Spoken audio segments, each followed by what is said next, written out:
And then, of course, I talk about the meeting itself. So that's what the general evaluator does. All right. Thank you, Lawrence. We have some exciting speeches planned for tonight, so I won't hold you any longer. Our first speaker is Heather Friend. She's giving her icebreaker. Please welcome Heather Friend.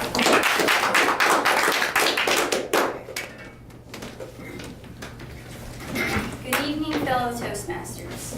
Today I would like to share with you a few things about myself. Some important things that I would like to stress are my passions, my future goals, and of course, why I decided to join Toastmasters. I remember at a young age that I loved to sing. Becoming a famous singer would actually be my first real dream, and I got pretty good at it. But I quit because my siblings didn't like it. This would be one of many instances where I would allow the opinions of others to interfere with my own passions and what I wanted to do. Since my mom was in the military, we had to move around a lot, thus it seems like I was always the new kid. In addition, since we had to move so much, it made it hard to keep up with friendships, especially over long distances. After moving to Mobile, I made probably the best friend that I've ever had in my entire life. And for a time, believe it or not, I was the loudest person in my class. This may seem weird as so many people see me as this serious, mature, quiet person, but in actuality, I love to goof around, be weird, laugh, and just have fun. As I've always had a genuine interest in music, I decided to join band in middle school, and pretty much from the beginning, I remember hating it and wanting to quit. But my mom made me stay, and it ended up being one of the best decisions of my life. After years of being clueless, anxiety-prone, and, bluntly put, the worst flute player, I eventually got over this fear, and it ultimately led me to decide to minor in music today, as well as pick up a new instrument, the drums. I must also mention that as part of the influence of music in my life, one of my biggest obsessions is my favorite band, Queen. Moving on, some of my future goals include buying my parents a house in Hawaii, becoming a dermatologist, a master gardener, a pretty good cook, and a skilled martial artist. But probably one of my biggest goals is to attain a level of utmost self-differentiation, meaning that I don't want to rely so much on the external influence of others on my own internal values and goals. This is something that I hope to further accomplish through Toastmasters. On that note, the initial reason that I decided to join Toastmasters is because I have a speech class this semester, which I'm required to take, and knowing my issues with anxiety, I didn't want to go to a speech and make a complete fool of myself. But now I see that being in Toastmasters is really something that I need to do for myself, more than something that I need to think about in regards to past experiences. In order to become much more confident in my daily life, I hope that working with Toastmasters will help me and improve my skills, and of course, my current skills in speaking to groups and other audiences. I also hope that I'll learn to limit myself less when there's something that I personally want to do. Lastly, I like to think that being positive is a really big part of who I am. One of the biggest things that I believe in is that anything is possible. This is definitely something that has driven me in my past endeavors, and it continues to drive me in whatever I seek to pursue today. It has consistently led me to success, and it has continually shaped me into the person I am today. I'm a really big overachiever, and I like things to be very difficult. I like a good challenge. I pretty much can't stand doing nothing. I only feel good if I feel like I'm being productive. And these are traits that I hope to further develop with Toastmasters. I hope through all of this, you've learned a little more about me, and I hope to learn more about all of you as well. And with that, I would like to end with a quote from Bruce Lee, which says, "Pray not for an easy life. Pray for the strength to endure a difficult one." Mr. Toastmaster.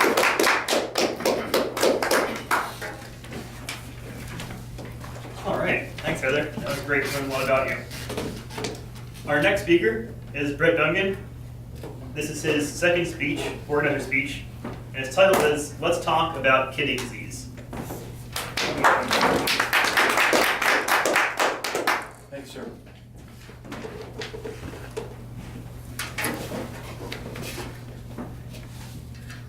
Fellow Toastmasters, as much as I've tried, I don't think I can fit the word bloviate into my speech tonight.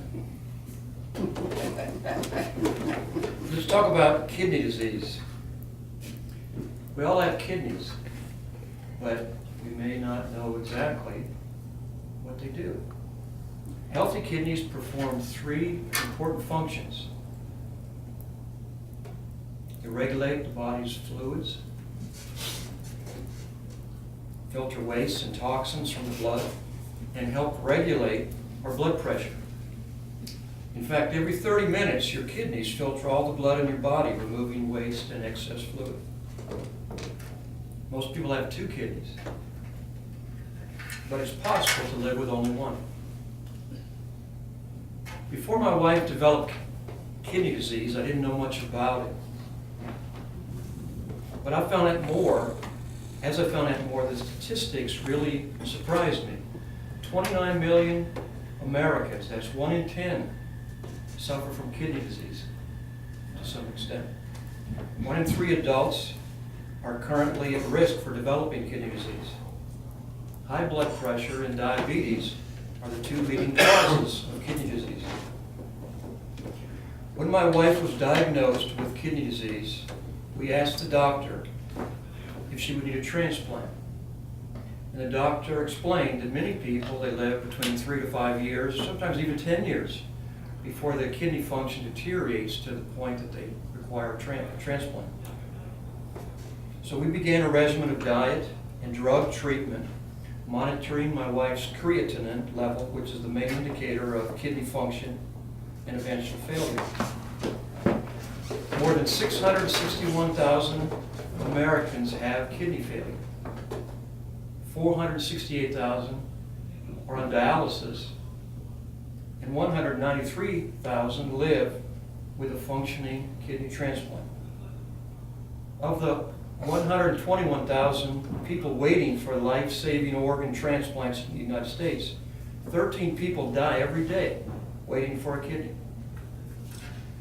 There are 4,000 on the waiting list in Alabama.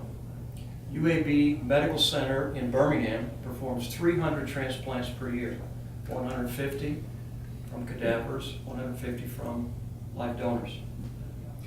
When my wife's kidney function declined 15%, she added her name to the waiting list. It soon became apparent that she would have to go on dialysis, and it would be a long wait for an organ unless we came up with a donor for her. I began reaching out to my friends and associates, who then volunteered to get tested for suitability as a donor, as a match. Each time a prospective donor went through the test procedure in Birmingham, we waited anxiously for test results. Finally, we had success with our 4th volunteer, a friend of mine who lives in New Zealand. We'd worked together 20 years ago. I have to tell you that the transplant process is a spiritual experience, not only for the organ recipient, but also for the donor. Our friend paid his own plane fare from New Zealand, more than $2,000, and sacrificed 6 weeks' salary. Each time I tried to reimburse him, he said, "No, I didn't donate my kidney to Linda for Linda's sake, but rather it was my opportunity to live for the sake of others." He explained that by giving his kidney to my wife, the concept of living for the sake of others was no longer abstract. Instead, it became a concrete concept for him. Before our donor returned to New Zealand, he finally agreed to take the $10,000 that I had offered to him as reimbursement for his plane fare and his missing salary. As he was getting ready to board his flight to New Zealand, our donor gave $3,000 back to my wife. And he said, "I can only accept the money that you gave me if Linda will promise to visit me in New Zealand on the anniversary of her transplant." She did. And the story has a happy ending. Both donor and recipient are now healthy and doing well. Being an organ donor is an opportunity to give life. I have learned that most donors are family or friends. Often they are not a match to the person requiring the kidney. The transplant centers have therefore set up what's called donation chains. That is where a donor's organ that is a match for an unrelated recipient starts a chain of donations. Each person's donor organ being used by a recipient that is a match. One mother chose to anonymously donate her kidney in honor of her son who was killed in a car accident. She saw in his driver's license that he wanted to be an organ donor. Unfortunately, oftentimes it's not possible for accident victims to be organ donors because the organs would have to be harvested quickly while they're still alive. So what this woman decided was that she wanted to live through giving life to another person. She could actually keep alive and memorialize her son. Her kidney donation was matched to a recipient whose willing donor was not a match. However, that recipient's donor was then matched with someone else whose was a match, and then went on to the next recipient. In theory, chains like this can go on and on without end. Thank you for the opportunity to talk about kidney disease.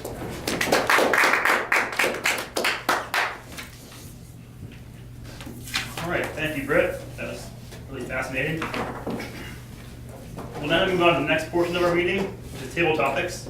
I will introduce our tabletop master, Peter Creedway. Peter.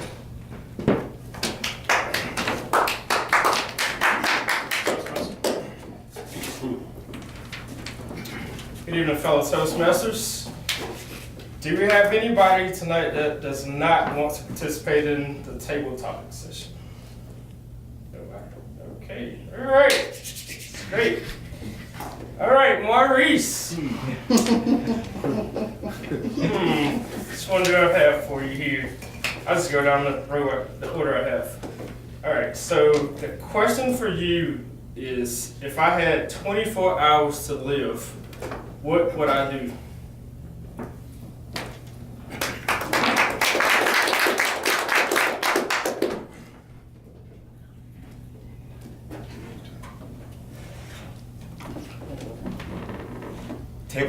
Topic master, fellow Toastmasters, if I had 24 hours to live, what would I do? Well, I haven't had much time to think of it, obviously, but some of the things I would do in the 24 hours I have left would be what I would categorize would be less selfish things that would help other people after I pass on, that will be lasting and have real value other than a tangible good or something, or money or anything like that.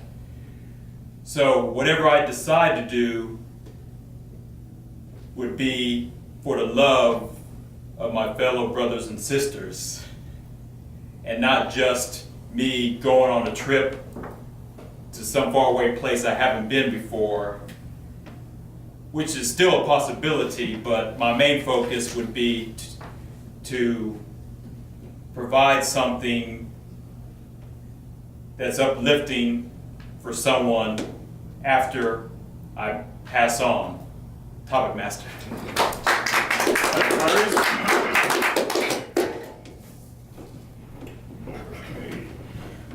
All right. I think this is great for you, Lawrence. Okay, so Lawrence, here is your topic.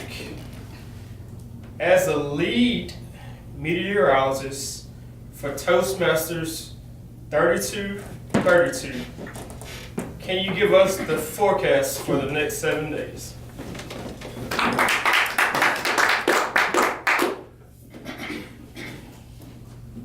my fellow Toastmasters, I want you to know that over the next 7 days, we have a really exciting weather situation.